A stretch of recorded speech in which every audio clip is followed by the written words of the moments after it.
What's going on, y'all? Welcome back to basketball. The trade deadline just passed about an hour ago, so I let it sit for a little bit, and now we're going to do a recap of everything that happened this trade deadline. Let's jump into it. And that brings us back to CBS Sports. That's not like this channel. I know there's a lot of ads everywhere. This was what I found to be the best recap of everything, so at least it's laid out like in kind of a consistent way. Like Bleacher Report kind of had one. It was a little bit too wordy and everything for me, so I figured we're just going to go in chronological order, starting from the beginning of the deadline right here, and we're just going to make our way through everything all the way to the end so that we can keep you guys up. If you guys want like more in-depth breakdowns on some of these moves, obviously I've been posting a ton of videos as of late, and so just go watch some of those. There should be plenty of content for you guys to watch. And then I think we'll do some more content about like actually grading some of these trades, maybe some winners or losers type things. You might get a Chicago Bulls rant from me tomorrow or something. We'll see.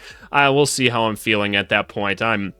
I'm sad. I'm just sad, to say the least. There's some other teams that should be sad as well, but one of them is me. I should be sad. So anyway, let's break it down. First one, pretty simple here. PJ Tucker finally got traded off the Clippers. He's been begging for it since before the start of this season. He got traded to the Jazz for to go along with Mo Bamba, a second-round pick, and the Clippers took back Drew Eubanks, a center that they can potentially use a little bit, a Patty Mills, vet to have on the team, right? Basically, they paid the Jazz to take PJ Tucker. And this is not PJ Tucker's final resting place in this, but nonetheless, it happened. The Clippers got a new backup center and everything. So there you go. Utah definitely had a theme this deadline, which was we're just going to help facilitate whatever trades you guys need. You guys just keep on giving us the picks. They just have all the picks now. So it's them like OKC, right? Like those two teams just keep taking everything. Then we had the greatest or just most crazy trade of all time. It's definitely not the greatest trade of all time unless you are the Lakers, but the biggest trade of just NBA history, maybe sports history, took place. That was the second trade of like kind of this week before the deadline. Absolutely nuts. Luka Doncic went to the Lakers. How much time do I need to spend on this? If you missed this and you're watching this video, I'm curious what kind of drugs you're on, to be honest with you. Please leave that in the comments down below. This is a reminder to leave a comment. I respond to every single comment to my YouTube channel, and I intend to keep on doing so. By the way, if I don't, it means that YouTube is hiding your comment for some reason, and so I don't know what you guys are doing on YouTube, but I check. It tells me on there. I check. But anyway, yeah.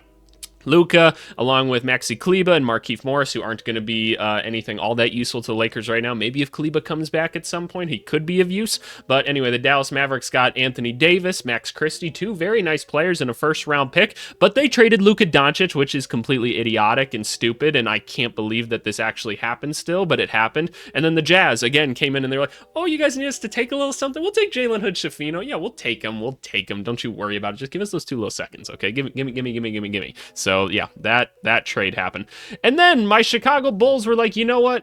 AVC, you wanted a trade, we'll give you a trade. And it was absolute ass, and it makes me sad. So basically, De'Aaron Fox got traded to the Spurs. It was this whole thing with Sacramento where he basically put them in a corner, right? He's like, hey, I'm most likely going to go to the Spurs after next season. I'm not going to re-sign with you guys, so I'm just giving y'all a heads up. Like, so what do we do now?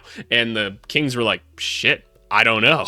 Like, what do we do about that? Because we would like to not lose you for anything. Like, we have 1.5 years left on your contract.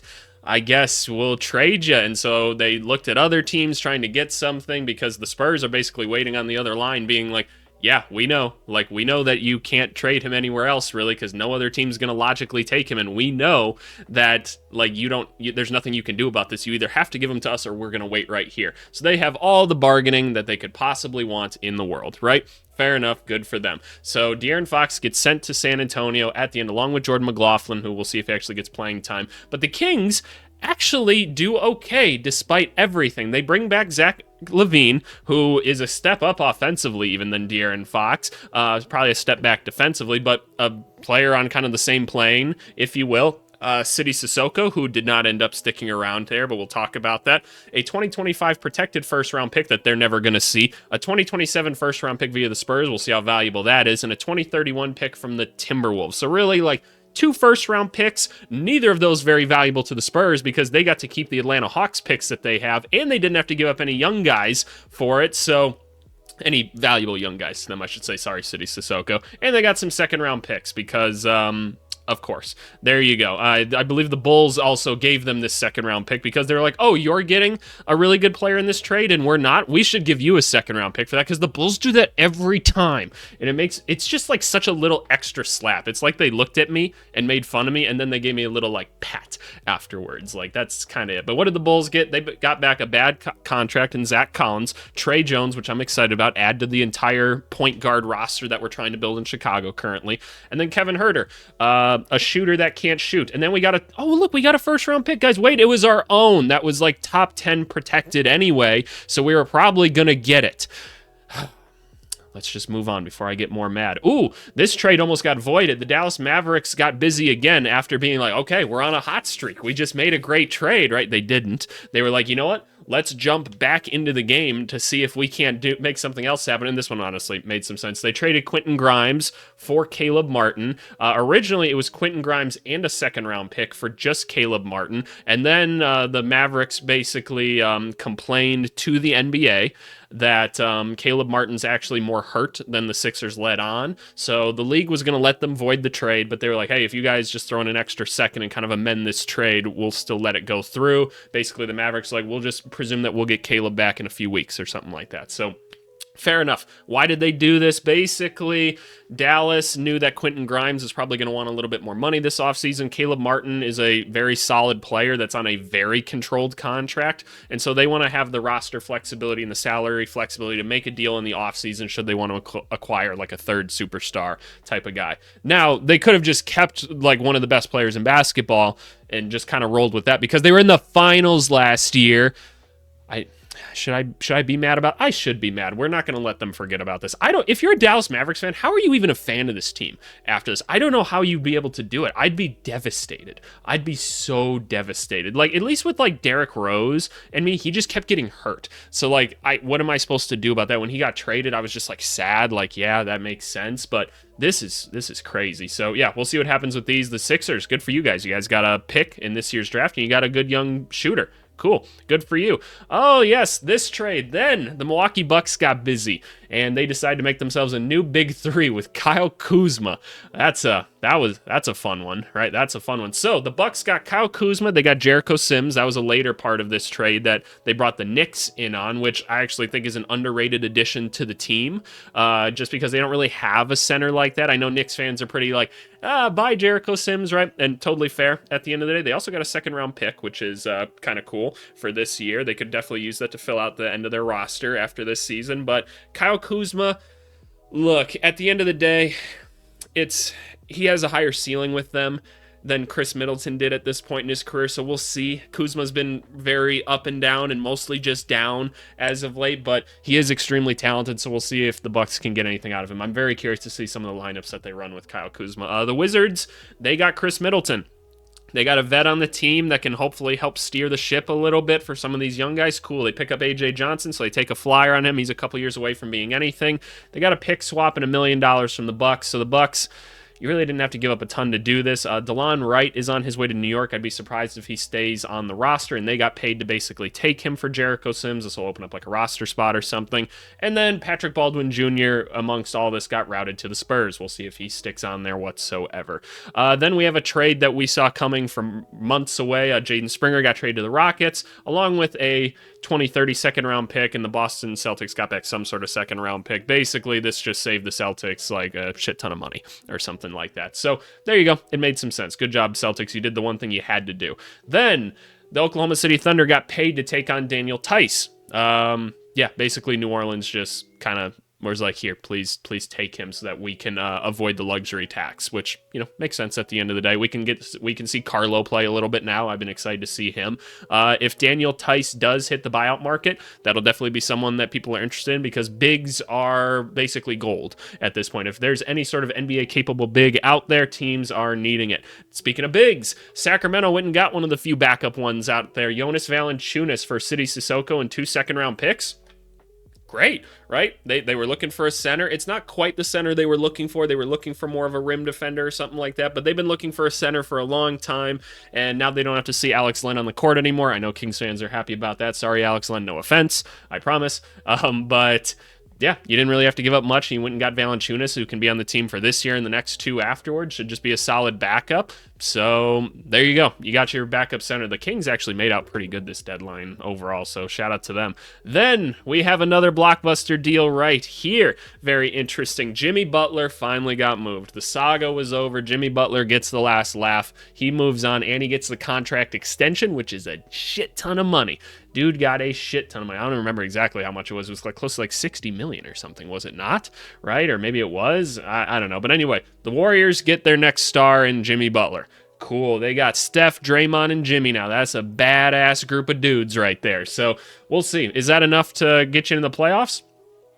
I don't necessarily think so, honestly. And just being real with you, the other parts of this, they moved Andrew Wiggins to Miami. PJ Tucker ended up back in Miami. Kyle Anderson is in Miami after Toronto was going to take him on, and then they were like, actually, no, we actually don't want slow-mo. Why do we want slow-mo? And I raised my hand and said, because he's a 6'9" power forward, and you love those guys. And they're like, you're very right about that, AVC, but not this time. Not this time. We've got other things to do. And I was like, oh, damn, okay. Dennis Schroeder then got routed from the Warriors as well. That trade just didn't end up working out really at all to Detroit. Shout out Detroit, man. This could end up being a nice little pickup for them. That's their little buy, right? We kept saying they should just make a little buy to kind of reward the team, right? Be like, hey, guys are playing well. Let's go get you something. Go in and got you Dennis Schroeder. Nice. Very curious to see how he does with this group of boys. He should be able to play a little bit more freely there. They got Lindy Waters as well. Cool. They picked up a couple of seconds. Good for Detroit. Utah picks up Josh Richardson and KJ Martin. Cool, right? Josh Richardson, he hasn't really played much this year. KJ Martin's fun to watch dunk. Cool. Philly basically just created a trade exception. So, fair enough. The question is going to be, is Jimmy Butler actually going to be a big enough step up, because I think he will be, than Andrew Wiggins, but is it really going to be that much of a step up? Right? If at all. Like, that's obviously on the table, but that's something that I brought up for why I said I don't think the Warriors should go after it. I don't think it made a ton of sense. They didn't give up anything too crazy, but man, Wiggins was playing well for them, so that's a shame. But we'll see. Jimmy Butler, obviously, man, he can turn it up, and when he gets determined, crazy things happen. I saw a statistic about Jimmy Butler, about all his accolades in Miami, so any of you that are just like, oh, Butler's this, you're actually stupid. Go look in the mirror, call yourself a dum-dum, and move on with the rest of your day. Next kind of blockbuster move, Brandon Ingram, all these happened yesterday, got moved to Toronto. That was kind of an interesting one, and they traded Bruce Brown, Kelly Olynyk, a 2026 first-round pick via the Pacers that they got in the Pascal Siakam trade. So basically what happened here is Toronto was looking around, right? And they were like, oh, look, that's Brandon Ingram over there across the street. And he was just holding up a sign asking for work. And he's like, hey, I'll work for pretty much nothing. And they were like, oh, you're actually like pretty good at basketball. And he's like, yeah, no, I actually am. I'm kind of surprised nobody like really wants me. And they're like, well, it's because of your contract, Brandon. Nobody wants to give you that much money. And he's like, do you guys want to give me that much money? It won't take much for me to get over there. And they're like, sure, fuck it, why not? And I'm pretty sure that's exactly how it went down. Like, that's the whole scenario. I was sitting up in my window watching it happen. It was crazy. But the Raptors basically just didn't have to give up much of anything. This pick isn't going to be anything all that crazy. And most likely, at least with the Pacers, Kelly Olynyk is kind of like, meh, wasn't really doing a ton for this team. We'll get to see how he does in New Orleans as another center, right? I mean, he's a good passer from the block, so that's cool. Maybe he can step out and hit a three. Bruce Brown, maybe he gets bought out. Maybe he sticks around. I don't know exactly, but the Raptors were like, okay, we don't have to give up really anything, and we can have Brandon Ingram on the team, and he's injured anyway, so he's not really going to help us win any games right now. Cool. Okay, yeah, we'll do that. So good job for both of these teams, I guess, and at least New Orleans got something for them. Then another Lakers trade out of nowhere. We did not see this one coming. The Lakers needed a center after the Anthony Davis trade, and they go and get Mark Williams. Absolutely nuts that they were able to go get this guy, and they traded Dalton Connect, which, again, that was a shocker. Cam Reddish. They gave up the 2031 pick and the 2030 pick swap. That's a lot. That is a lot. Basically, what happens here, right? The Lakers are looking around. They're like, we need a run, jump, and dunk center to put around Luka. Everybody knows that's the key to a lot of his success. Mark Williams is really, really good at that. They call up Charlotte, or maybe Charlotte called them. I don't know. I'm going to presume it's LA calling them. I can't imagine the Hornets were actively shopping Mark Williams because he's been a nice player for them overall. And Charlotte was like, okay, this team's desperate, that we have something that they want. And they took a hard look at Mark Williams, most likely, and said, This motherfucker gets hurt a lot, man. We're looking at this team. We're acquiring some draft picks here and there. Like, they've got their new regime in, and they're like, hey, do we maybe we should get some of our own guys in here. Some of this just isn't quite clicking right, and we're just not sure this guy's ever truly going to be healthy. So, you know what? Let's take Connect, a really interesting young rookie that maybe we could put next to LaMelo. We're still trying to make the LaMelo thing work. We get some more picks out of this, so we continue to build up our asset pile of that. Get Cam Reddish, see what we do with him, and you know what? We'll go find another center somewhere else because we don't have another one on the roster. Spoiler alert, they do. So fair enough. And the Lakers, they take a big swing, man, because if this goes well and he stays healthy, then you've got your center for the future. He's 23 years old. He's got 2 years on his rookie deal still. He is a really nice basketball player, so we'll see. But he gets hurt a lot, man. So we'll see. It's risky, but I think it's probably worth the risk. Then we got just a small trade here of Reggie Jackson getting moved off of Philly to Washington. I believe he's being bought out from Washington. Basically, Washington got a 2026 first-round pick, least favorable of the Clippers, Thunder, Rockets. So, you know, we'll see where that pick ends up being. They might get a late first for it. Philly's just kind of paying them to help them get under the luxury tax, right? So they don't have to spend as much money. They can reset the repeater tax numbers, and they get some second-round picks back, which, cool. That allows them some flexibility to throw those in other deals, maybe in the offseason or something. Then Davion Mitchell got sent to the Miami Heat for PJ Tucker, so he got swapped again, sent over to Toronto. We'll see if he ends up getting bought out or whatever, but Toronto got some sort of second-round pick and some cash. Davion Mitchell's now with the Heat. He should be a useful player to them. They've got definitely a little bit of a gap kind of at the point guard spot currently, so you know what? He can step in and maybe bring some good defense. Maybe they teach him how to shoot finally, because he's had good moments, man. He really has. It's just hasn't found the consistency, so we'll see. It feels like the Heat could potentially unlock him. Now the Hornets come back into the mold. The Suns were very active this whole deadline. They're like, are they going to trade Kevin Durant? Are they going to move Beal? Are they going to get Jimmy Butler? All this. None of that ended up happening, but they did end up making one more move with Charlotte after they did the Nick Richards one just a couple weeks prior, which I think was a good move all said and done. And they said, hey, Cody Martin and Micic, we would like those two guys. We really don't want Nurkic on our roster right now. He's not a big fan of us currently, and we're not even playing him. He's having a really bad season. Nurkic is better than what he's showing. He just is. Yeah, I think he's just having a shitty season, unfortunately. So he can go be the starting center in Charlotte for the rest of the year. It's not necessarily like a great team fit, but at least like he's played starter minutes in the NBA before. I can't imagine he's as bad as he was in Phoenix. So there you go. And you get a first round pick for it. Like basically you traded up a little bit in the 2026 draft because you gave up a 2026 second, got a 2026 first. That's probably going to be a little bit later. So the Suns just moved back a little bit in the draft. The Hornets get to move up a little bit. They get the center that they needed. Suns save a little bit of money, get a rotational piece in Martin, and we'll see how Micic does if he cracks the rotation at all, because I think a lot of us expect his play to increase a little bit once he's not on such a crappy team. Then this fun trade where the Cleveland Cavaliers just stole DeAndre Hunter from the Atlanta Hawks. Like, the more I think about this is actually like really interesting. Like, the Hawks basically got to a point where they were like, okay, I think we do just need to give up, man. We're not good at basketball. We've been the 9-10 seed for how long now? Chicago Bulls. Maybe you could take some notes or something. But they're like, look, DeAndre Hunter's got 3 years left in his deal. We have to pay him a decent amount. We don't want to be in the luxury tax or anything this year. It's just too much money to pay for a not very good team.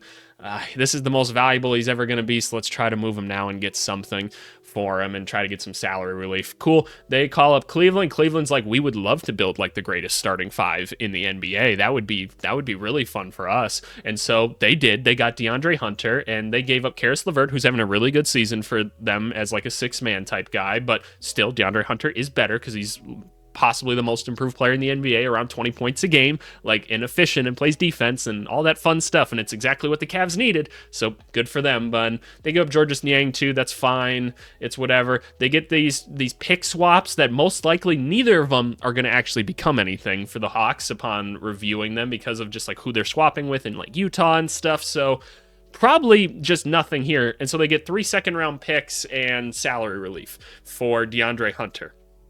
That's a little tough to swallow, isn't it? That's a tough one, Atlanta. I get the feeling you guys aren't going to get the greatest deadline grade, most likely. But It seems like you guys are starting to tear things down. It feels like the Trae Young trade rumors are going to pick back up, and we'll see what happens with him. And now Atlanta basically starts to rattle off trades so that they can try to save themselves some money. They trade Bogdan Bogdanovic, who was having kind of an iffy season. He's a pretty consistent NBA player, though. I think he's just been hurt so far this year. So if he can get consistent again, good pickup. But he goes to the Clippers, and not only do the Clippers get the best player in the trade, given he's making quite a bit of money and everything, but they get 3 second-round picks, which we'll see if they actually materialize into anything. Looks like this 2026 one might not.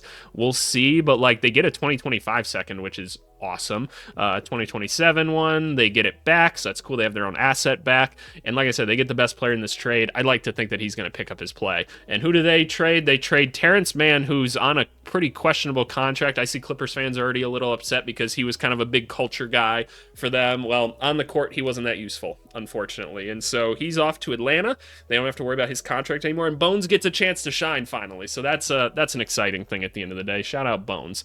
We're happy for him. Atlanta, they pay then the Houston Rockets take on Cody Zeller. They're like, here, have your second round pick back. We're just trying to keep ourselves under the luxury tax. There we go. You don't have to spend as much money now. Big savings. Then Marcus Smart. This is where we start getting into like these happened like right at the deadline. Like these are last minute things. The Grizzlies finally get in on a move, man. Finally. Like if this team wasn't so damn good, like they've been in on so many conversations that have turned into nothing that they'd be really harshly like ridiculed. But they've somehow just found good players just laying around in the streets, and they've got like all these good NBA players on their team, and they just kind of keep moving them, and no matter what happens in the rotation, they can just keep moving them in and out, and it all works out for them. So good for them at the end of the day. But they do finally make a trade. They move off of Marcus Smart's salary just because they just don't really need him. This gives them some flexibility to make some more moves, and he's on his way to Washington. Presumably he's going to stick around there. So between him and Middleton, at least you might have some good culture guys in Washington now, so I can't be mad at Washington at the end of this. And Washington also gets Colby Jones. It's whatever. Alex Len, pretty meh. He might get some backup center minutes now that Jonas is gone, and a 2025 first-round pick from the Grizzlies. So there you go, Washington. That's a nice little move, actually. And what did Memphis get back? They got back Marvin Bagley, who he can be a reserve big for them if needed. Johnny Davis, former number 10 overall pick. He's had moments in the NBA where he's looked very competent, but most of the time not really. But he's also been basically groomed by the Wizards, so we'll see if he becomes anything. We'll see if he sticks on the roster even, and they also got a second-round pick. But yeah, we'll see. Maybe a better organization is better for Johnny Davis. And then Sacramento comes in here, and they're like, oh, you need us to absorb some more salary, I see. We'll take Jake LaRavia off of you. Jake LaRavia looks like a nice young player, man. Like I said, the Grizzlies didn't have a bad dude on their roster, so they're getting a young kind of forward. He can handle the ball just a little bit, kind of Luka stylish. It's not very fast or anything, but it's powerful, and he gets to his spots, can shoot the rock a little bit. There you go, Sacramento, a little bit of depth for you, and you really didn't have to give up like too much to go get it. The second round pick that the Bulls just gave you back because you're welcome. Yeah, so there you go. That's a nice little trade. Sacramento low-key kind of won this one at the end of the day. So there you go. Then we have a small trade between the Clippers and the Bucks. The Clippers, they got Marjon Beauchamp, who just hasn't really become anything for the Bucks. So they're like, please take him. And then the Clippers were like, hey, we also have a guy that isn't really doing much for us right now, but maybe he can do something for you. Here's Kevin Porter Jr. Kevin Porter Jr. at one point in his career could put up buckets like nobody's business. But we all knew the character issues and all of those things were a big problem for him. He came back to the NBA after being suspended and everything for all of his legal troubles, yada, yada, yada. Hasn't had a great season this year overall. Offensively, it's actually been pretty bad, ironically. But defensively, he's actually like the upper third of like the NBA. So kind of interesting there. So we'll see if the Bucks are able to materialize anything with him when he's around a lot of very stable bets. But I actually, now that I think about it, Kyle Kuzma and Kevin Porter Jr. are now on the same team. We're going to have to watch for that one. I think this is the last one. Yeah. Basically a pretty simple one. The Pacers trying to save a little bit of money. They pay the Toronto Raptors to take on James Wiseman, who's out for this season anyway because he tore his Achilles, I believe. So I guess we'll see if Toronto ends up doing anything with James Wiseman long term. Maybe not. I'm guessing he'll just kind of rehab there and go on from there. But that's the trade deadline, y'all. That's it right there. It was an exciting one. It was an exciting one to say the least. I know most of the trades kind of happened yesterday. Today was kind of more so the supplementary ones. I'd say this DeAndre Hunter one was pretty cool. But overall, very fun deadline. I had a lot of fun. I appreciate you guys for choosing me as your place to kind of talk about this stuff. I encourage you guys to go join the Discord and everything that we have here. It's very active. Like, you can see, like, oh no, Timberwolves fans are not happy right here. I know Bulls fans not happy right now, but we've been covering everything in here, talking about everything in depth. People are posting their own trade ideas. So seriously, thank you to all of you people that are so like active in all of this stuff. I think it's really exciting. I love talking about different opinions and stuff with you guys on here. And you guys can also get links to like my YouTube videos and get notified when they go up and stuff. You can select your favorite team so that you can see your different colored name and everything, which I think is a cool thing. This kind of gives some perspective to like who everybody's kind of rooting for and stuff. So I don't know. I think it's a fun place at the end of the day. But hey, trade deadline was fun, y'all. Let's go do a comment to the video. Alrighty, the comment to the video comes from our Chris Middleton for Kyle Kuzma trade right here. It's going to be Cologne Langus. I don't know how to say your name, dog. He said, if Dallas disrespected Luka, then Milwaukee just straight up hates Chris Middleton because they traded him to the Wizards. I thought that was really funny. Basically saying like, hey y'all, if they're being disrespectful by trading Luka for that, then like clearly Milwaukee sending one of their most like cherished players ever to Washington of all places. They're like, man, they must hate that dude. So I don't know. I thought it was funny at the end of the day. But hey, I appreciate all of you guys for commenting at the end of the day, and thanks for respecting the rules of the comments at all times. We really strive to try to make a inviting community and everything. I keep them in here for a reason. So hey, I appreciate you guys as always. But hey, go leave me a comment now. Maybe it'll become the comments of the video. Thanks so much, guys. Talk to you later. Bye.